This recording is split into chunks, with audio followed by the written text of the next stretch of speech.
What's up, Internet? It's Big Luke here, man of the free, freedom of mind, money, and media.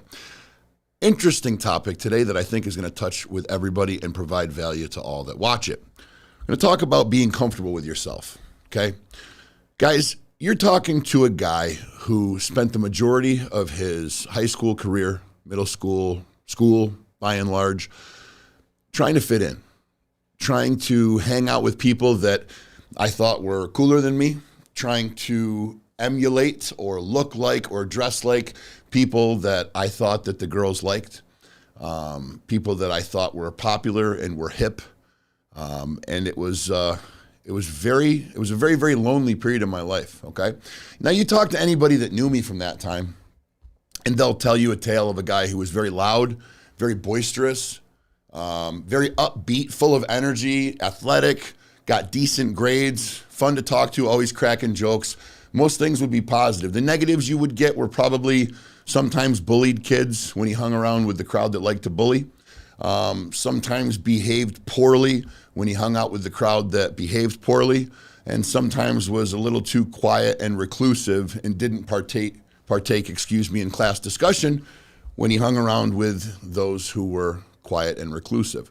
Now, the theme that you're going to notice there is that I really didn't have a sense of who I was. Whoever I hung around and whoever I spent time with, by and large, would be the representation of who Luke Lunkenheimer was, okay? I can't tell you, and maybe someday in some episode we can get into it, I can't tell you where that comes from. I can't tell you as a child what makes you confident. I think it has to do with your parents. I think it has to do with your surroundings. Certainly, I think it has to do with the people in your life that are in a supportive or a teaching role. But what makes you who you are, or what makes your strength of character present or not present, I don't know, okay? I don't know, and I'm not going to pretend to. But what I do in this show is I speak on experience. I talk to you guys, and I try to bring value based on experiential learning, things that I've learned because I've been there. And I can tell you that the majority of my school career was very lonely, because if the popular guy came into school wearing Jinko jeans, well, I wasn't wearing silver tabs anymore. I was wearing Jinko jeans, and I just definitely dated myself, Ruben, with Jinko jeans. You probably don't even know what those are. It's a skater thing. But the bottom line is this, guys. It was the flavor of the week, whatever was popular, whatever was trending, whatever the people that I saw to be cool and desirable and popular, that's what I was going to be that week, okay? So why is that? I think we all have an intrinsic desire to be valued by other people. I think we all have this deep-seated desire to be popular, to be one of the cool kids, if you will. And I noticed growing up that there was some kids that just, seemed to be very, content. You could kind of pick on them. You could try to push their buttons. You could try to get in their head. And these are the kind of kids that frustrate bullies, because I was a bully at one point, so I can speak on that. But these are the kind of kids that just, you wonder what goes on in their house. Do they have very confident parents? Do they have just a bunch of cool shit to go home to, so they're just biding their time until they get through the school day? I don't know, but that wasn't me. Okay, and I kind of envied those kids. So if you're one of those kids, maybe you can share some of your secrets with the world as far as how you were so content and confident. But I look back at my schooling career and I see those people now, and by and large, I don't think they're overwhelmingly popular or taking on the world or discovering the cures for cancer. I think they're still kind of in that lane, still doing that thing. But I don't want to generalize everybody. I want to speak on what I know about. And what I know about is being insecure. What I know about is not even wanting to be seen in public or go to dinner with a friend unless you're wearing brand names, unless you've got a fresh haircut, unless you're driving a brand new car, and unless you're 6'4", 275 pounds. Now, let's dissect that, right? So does every girl want a meathead? No. Does every guy think that muscles and, flexing is cool? I think a lot of fucking guys do, but not every one of them, okay? Does society revere the tall, muscular superhero as the be-all, end-all? No. It's a widely popular person, right? It's somebody that everybody kind of puts on a pedestal to some extent.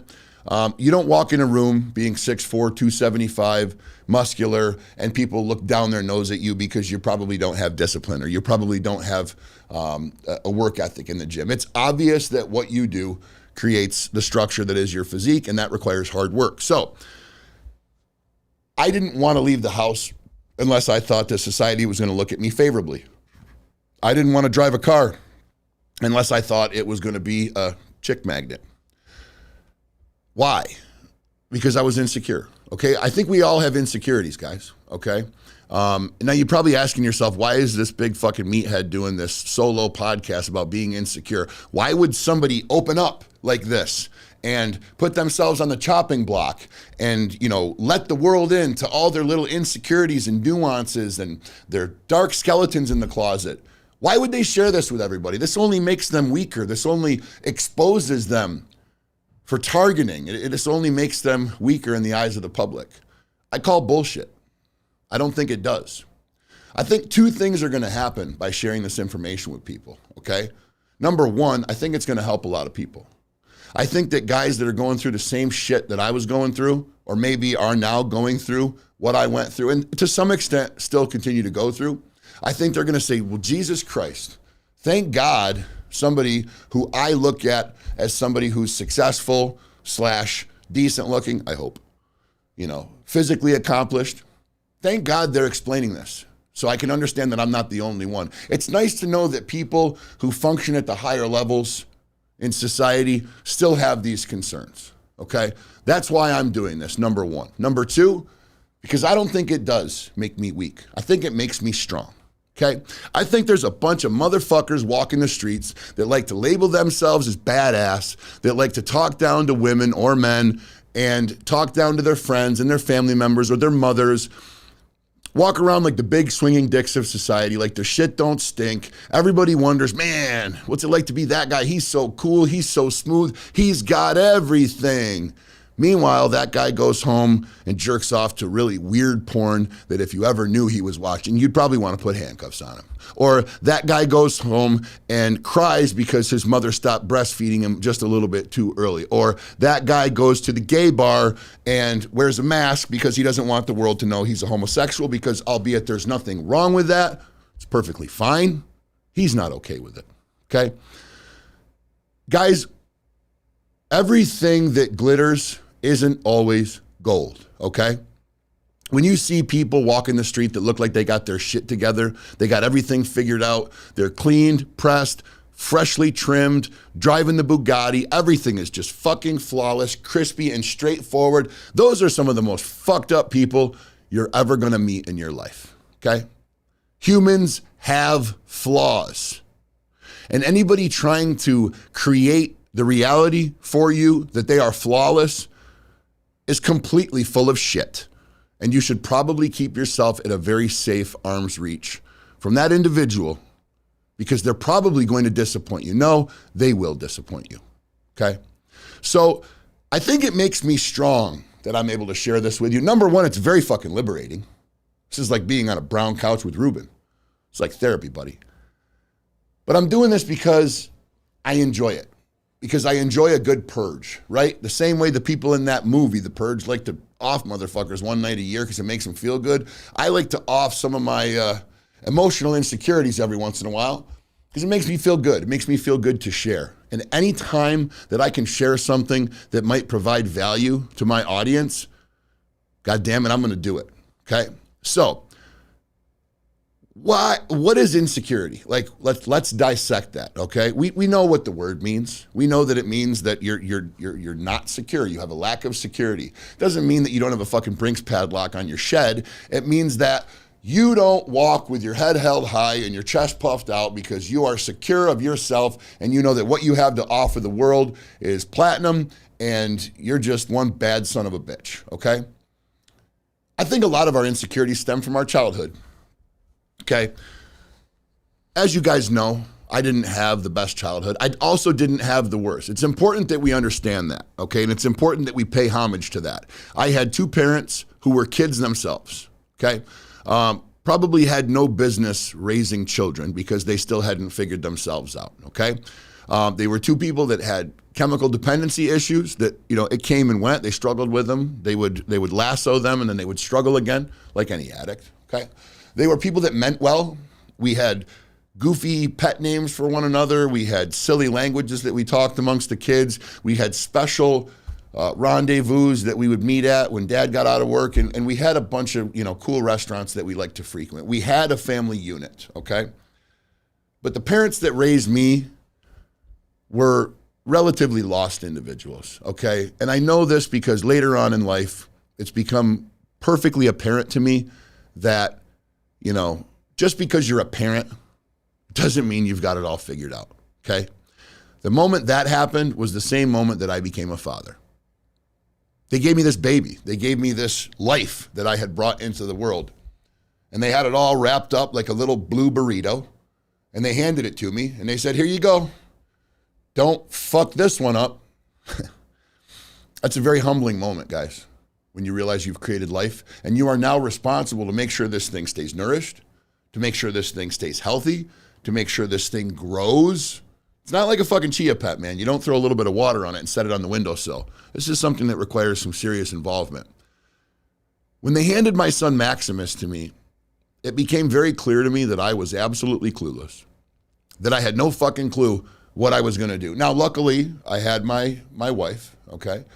I had my friends, a network of people that I knew were good people that I could reach out to. But for all intents and purposes, I was fucking clueless, right? I had no experience whatsoever. I come to you guys on this show with experiential knowledge because it's the most valuable knowledge in the world. There's no more value in learning than from somebody who's been there and done that. I promise you, okay? So as it would pertain to value in that aspect, I had no value as a father. And something dawned on me in those moments. What dawned on me in those moments is that when they handed me to my dad, he probably felt the exact same way. And when my mother lay there on the hospital bed, sweaty, hair stuck to her forehead, gown all disheveled, everything hurting from just pushing out human life, she hadn't the slightest goddamn clue either, okay? Because nobody does. There's no instruction manual on life, okay? Fatherhood, motherhood, business, fucking how to be a kid, how to not be self-conscious.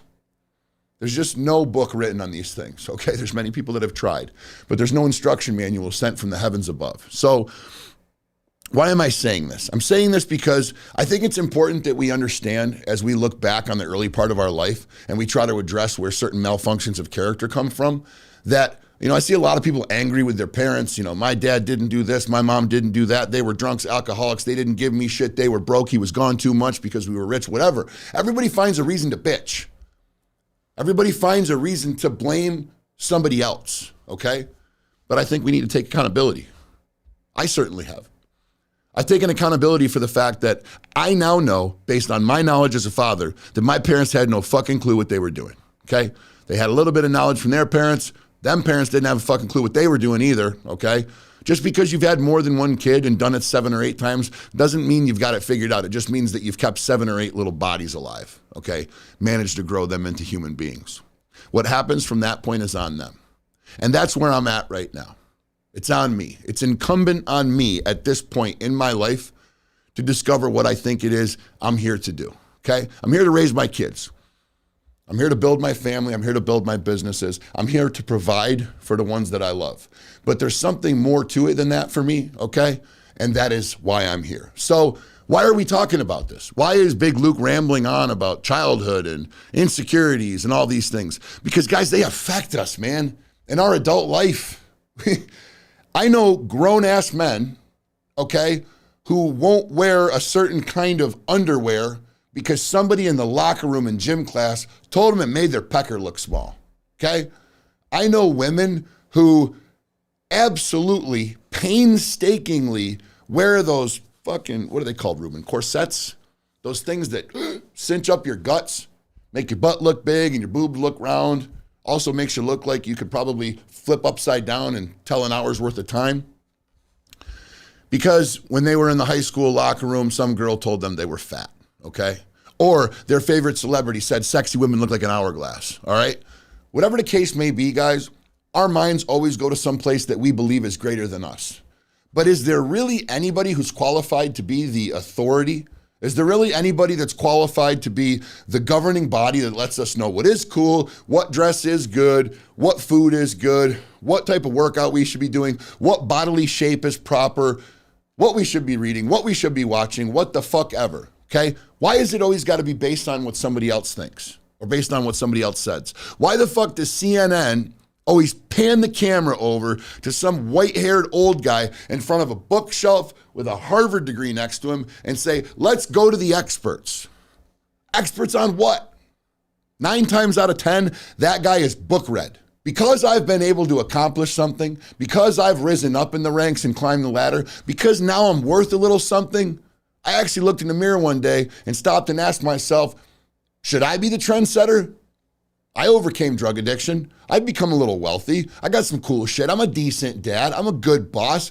I've got businesses. I got a few nickels to rub together. Should I be the shining example? I don't know, guys. That's for you to decide. I'm going to be here, though, if that's what you decide. Okay? The bottom line is this. The best years of my life are the ones where I've decided to be me. Every flawed bit of me, every imperfect inch of me, every receded piece of my hairline, every overextended chunk of my lips that who the fuck knows why they're that way. I think it's got something to do with football and a mouth guard. Every scar, every imperfection, every emotional moment, every injury, everything. It's who the fuck I am. And you are who the fuck you are. And I appreciate you. I thank you for your time. Stay you. Stay the best version of you that you can be.